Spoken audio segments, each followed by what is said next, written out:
Assalamualaikum warahmatullahi wabarakatuh. Salam, Om Swastiastu, Namo Buddhaya, salam kebajikan, dan salam sejahtera untuk kita semua.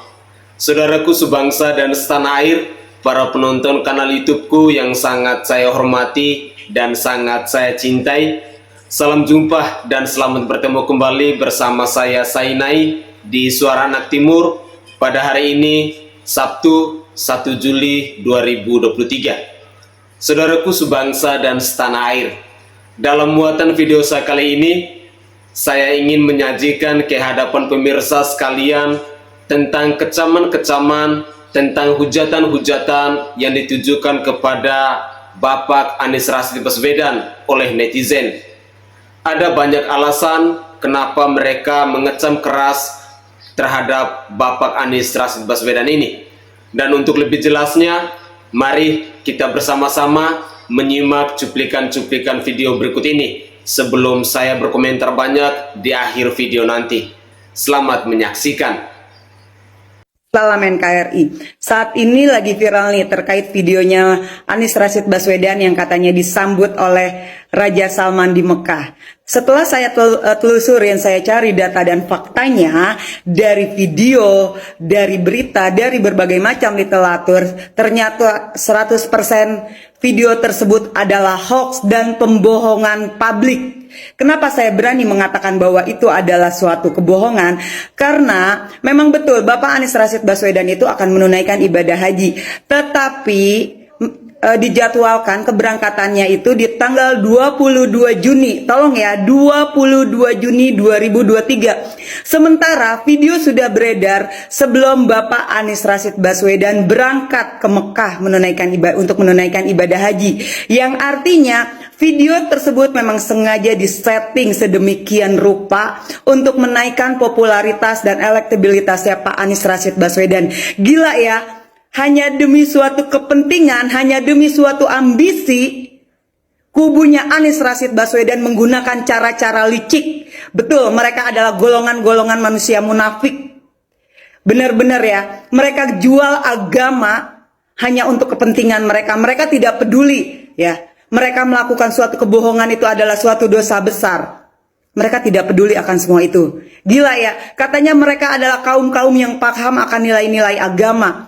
Tapi dengan teganya mereka mencederai, merusak agama Islam, menodai agama Islam dengan melakukan suatu fitnah, dengan melakukan suatu kebohongan publik.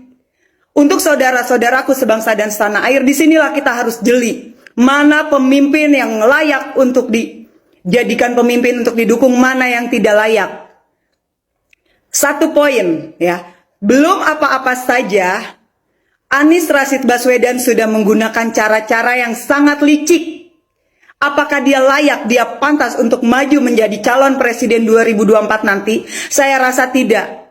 Seharusnya dengan tegas Bapak Anies Rashid Baswedan berani mengklaim bahwa video tersebut adalah hoax, bukan membiarkan video tersebut viral. Ini suatu penilaian untuk saudara-saudaraku sebangsa dan setanah air. Silahkan kalian tentukan apakah Anies Rashid Baswedan dengan semua kebohongannya layak untuk menjadi presiden di Indonesia. Apa jadinya bangsa ini jika pemimpinnya menghalalkan segala cara demi mencapai suatu ambisi, bahkan menjual agamanya sendiri hanya untuk kepentingan pribadi dan golongan. Salam NKRI. Jadi kalau saya pribadi kan saya memilih udah jelas memilih Ganjar ya dibandingkan Prabowo, apalagi Anies. Saya no sama sekali. Prabowo meskipun orang selalu bilang ini di endorse sama Jokowi dan lain, tetap saya bilang saya nggak bisa. Karena apa? Yang ngelihat track record kan Bang, gitu loh. Dia dua periode 2014, 2019 itu siapa pendukungnya? Kan pendukungnya itu yang sekarang ngedukung Anies gitu. Meskipun kemudian di 2019 dia dirangkul oleh Jokowi, tetap kan nggak bisa itu yang namanya track record itu dihilangkan. Belum lagi misalnya faktor saya seorang aktivis 98 juga tahu dulu bagaimana perannya ketika zaman Orde Baru gitu. Jadi buat saya agak-agak susah gitu. Track record itu penting. Alat transportasi apa yang dimiliki oleh setiap orang? Saya tahu. Pasti sepeda motor. Ya kan Pak Anies? Bukan sepeda motor, Sepeda. bukan sepeda. Terus apa dong? Alat transportasi yang dimiliki oleh hampir semua orang adalah kaki.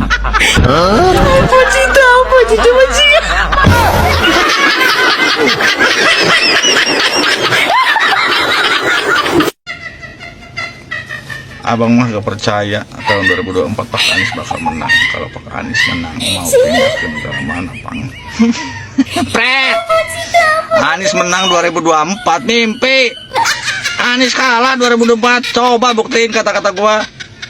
Anies lawan Haji Bolot juga belum tentu menang, apalagi nanti 2024. Lawannya bukan kaleng-kaleng tuh, ada Gubernur Jawa Tengah Ganjar Pranowo. Terus sama itu tuh Pak Prabowo Subianto. Makanya udah jangan berharap ya Anies menang. Gue pasti tetap di Indonesia karena gue udah tahu Anies pasti kalah. Coba buktiin. Jangan ngayal Anies menang. Biarin aja pendukungnya itu. Pendukungnya juga cuman keluar-keluar di medsos doang. Itu Anies lagi ngelamun mulu, sekarang juga nggak ada yang nengokin. Padahal tengokin, kasih semangat, kasihan itu, jangan ngelamun mulu. Ntar sakit malah. Halo, Pak Anies. Masyarakat di Indonesia semua tahu Pak Anies saat ini ibadah haji, ibadah yang sangat suci. Tapi kenapa Pak Anies harus berbohong? Nggak boleh bilang Pak Anies diundang Raja Arab Saudi dan lain sebagainya. Nggak penting itu Pak Anies. Semua tahu, masyarakat Indonesia tahu Pak Anies berangkatnya dari tour mana, travel mana, tahu. Apa karena kepentingan politik Pak Anies ibadah yang suci ini aja harus dibikin berita bohong? Mikir. Oke. Stadionnya kelas dunia.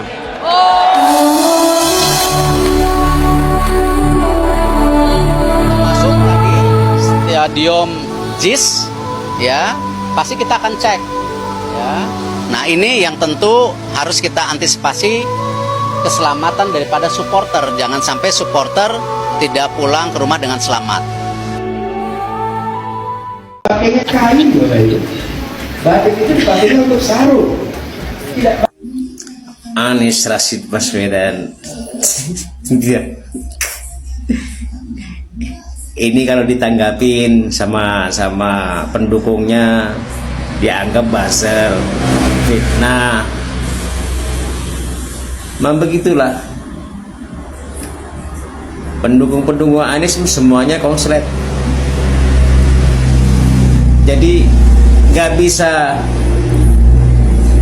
menilai isi pidatonya masuk akal enggak. Yang penting ini sang idola, dipuji-puji, pintar, cerdas, S3 dari Amerika, nggak tahu aja cuma S doger, cair, encer. Kamu bilang batik seharusnya buat sarung dan dipakai di kaki, bukan di baju. Itu suatu pelanggaran. Masuk akal nggak, Nis?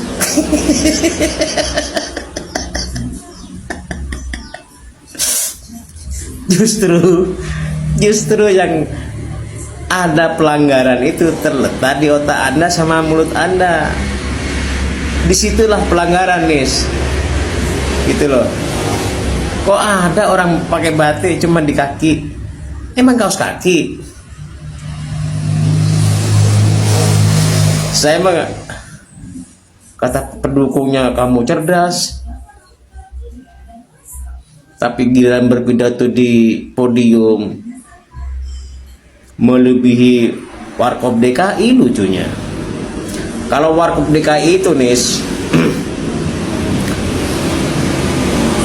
kalau di depan kamera pura-pura culun gitu loh, tapi ingat dia orang cerdas.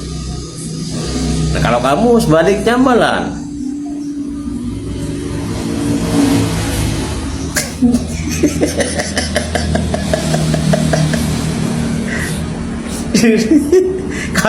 kalau Warkop, kalau di depan kamera pura-pura culun tapi cerdas. Nah kamu sebaliknya, pura-pura cerdas tapi culun. Hidup Warkop DKI.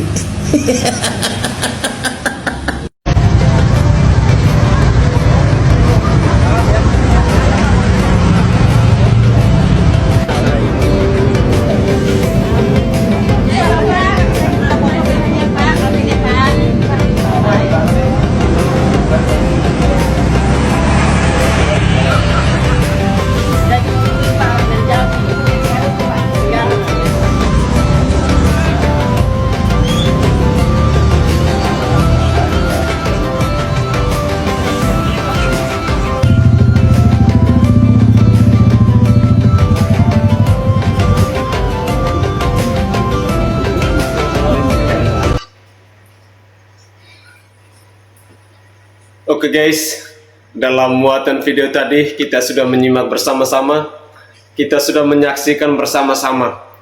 Ada satu hal yang sangat menarik yang mau saya sampaikan kepada netizen pada kesempatan ini tentang kebohongan Anik yang mungkin menurut saya sudah direncanakan dari jauh-jauh hari sebelum dia berangkat ke Tanah Suci ini. Jadi informasi yang sebenarnya tentang keberangkatan Anies ke Tanah Suci ini bahwa beliau bersama keluarga berangkat dari Jakarta itu dengan menggunakan Dream Tours and Travel. Jadi dengan menggunakan travel agent ya. Dan Anies ini sama sekali tidak diundang oleh Raja Arab Saudi. Ya, itu adalah fakta yang sebenarnya. Saya ulangi bahwa Anies Rashid Baswedan berangkat ke Arab Saudi itu tidak diundang oleh Raja Arab Saudi. Dia pun berangkat dari Indonesia ke Arab Saudi dengan menggunakan jasa travel agent. Dan jasa travel agent itu sampai mengucapkan terima kasih banyak melalui akun Instagramnya. Kalau saudara tidak percaya silakan cek, cari saja di Instagram Dream Tours and Travel. Itu jasa perjalanan atau jasa travel agent yang digunakan oleh Anies Rashid Baswedan ketika berangkat ke Arab Saudi. Konyolnya, ketika sampai di Arab Saudi, Anies Rashid Baswedan mulai memproduksi berita-berita bohong atau berita-berita hoax. Dia mengatakan bahwa ketika wartawan bertanya, dia menjawab Anies diundang oleh Raja Arab Saudi atau Raja Salman. Ternyata faktanya tidak seperti itu. Inilah kebohongan yang sampai viral di media sosial. Saya menduga kuat bahwa perjalanan Anies ke Arab Saudi untuk naik haji itu memang sudah punya ambisi, memang sudah punya rencana bahwa ketika sampai di Arab Saudi, Anies Rashid Baswedan harus menyampaikan berita bohong atau berita hoax seperti itu. Buktinya, ketika Anies menyampaikan hal itu, semua pendukungnya mulai menyebarkan berita itu di media sosial. Dan salah satunya adalah seorang profesor yang bernama Bapak Musni Umar. Beliau ini adalah seorang mantan rektor dan juga adalah seorang profesor. Jadi kita bisa menarik kesimpulan bahwa Anies naik haji ke Arab Saudi, itu poin yang pertama, poin yang kedua, Anies harus wajib untuk memproduksi berita hoax sehingga viral lah di media sosial. Saudara, kita di negara Kesatuan Republik Indonesia ini, ketika kita mencari figur pemimpin, sebenarnya kita tidak butuh kepintaran. Yang kita butuh adalah keberanian. Yang kita butuh adalah kejujuran. Yang kita butuh adalah pemimpin yang merakyat. Pemimpin yang mau turun ke rakyat jelata. Yang mau melihat apa yang rakyat jelata alami. Itu yang patut kita pertimbangkan. Saya tidak mengerti ya, kenapa Anies Rashid Baswedan semakin dekat dengan pesta demokrasi, malah dia semakin masif menciptakan atau memproduksi berita-berita hoax seperti ini. Karena menurut saya ketika dia memproduksi berita hoax, maka yang rugi itu bukan para pendukungnya, tetapi dirinya sendiri, apalagi dia adalah seorang calon presiden. Dan para pendukungnya ini pun tinggal ya Tuhan baik Tuhan. Anies produksi berita hoax, Anies suruh sebarkan berita hoax itu, dimau aja. Mereka ikut aja. Sekelas profesor pun dia mau ikut. Saya tidak habis pikir sampai di situ. Kok bisa ya? Lalu yang kedua, setahu saya namanya naik haji itu tujuannya untuk ibadah ya. Sekali lagi, saya non muslim, tetapi sepengetahuan saya bahwa tujuan utama pergi naik haji itu adalah pergi beribadah. Tentu ada makna, ada tujuan yang sangat mulia semestinya. Tapi kok bisa ketika sampai di tanah suci, Anies Baswedan masih punya pikiran yang sebodoh dan sekonyol ini ya, memproduksi berita bohong. Apa susahnya sih dia berkata jujur, dia berkata terus terang saja ke media? Karena bagi saya kebohongan itu, sehebat apapun kita sembunyi kebohongan itu, pasti suatu waktu akan terbongkar. Rakyat akan tahu. Sama seperti peribahasa bahwa sepandai-pandainya tupai melompat, pasti di suatu saat akan jatuh juga. Sama halnya dengan hal-hal kebohongan ini yang disembunyikan oleh Anies Rashid Baswedan. Ya, saya tidak tahu ya. Mungkin Anies berpikir bahwa ketika dia memproduksi berita hoax, apalagi dia produksi berita bohong itu di tanah suci, mungkin dia berpikir bahwa elektabilitasnya itu akan melonjak. Dan faktanya ternyata tidak. Malah semakin anjlok. Anies malah dikecam oleh netizen. Anies malah dikecam oleh rakyat jelata. Bukan hanya profesor, tetapi kami yang rakyat jelata ini, rakyat jelata pun di mana-mana beramai-ramai mengecam Anies Baswedan karena kebohongannya ini. Saya berharap bahwa cuplikan-cuplikan video tadi, apa yang disampaikan oleh netizen tadi dapat menggugah hati kita, bahwa seorang Anies Baswedan ternyata adalah seorang pembohong yang begitu masif. Jadi saya rakyat jelata, saya menilai bahwa Anies ini memang tidak layak untuk menjadi seorang presiden atau seorang pemimpin di bangsa ini. Sekali lagi ya, ini suara saya yang rakyat jelata. Saya katakan bahwa kebohongan Anies ini menunjukkan bahwa Anies itu tidak pantas untuk menjadi seorang pemimpin di bangsa ini. Demikianlah tanggapan singkat saya, dan saya minta maaf jika ada kata-kata saya yang kurang berkenan di hati para pemirsa sekalian. Sekali lagi saya mohon maaf. Demikianlah cara saya rakyat jelata bersuara. Saya Sainai dari Provinsi Nusa Tenggara Timur. Saatnya kita yang rakyat jelata harus berani untuk bersuara. Salam hormat, salam NKRI.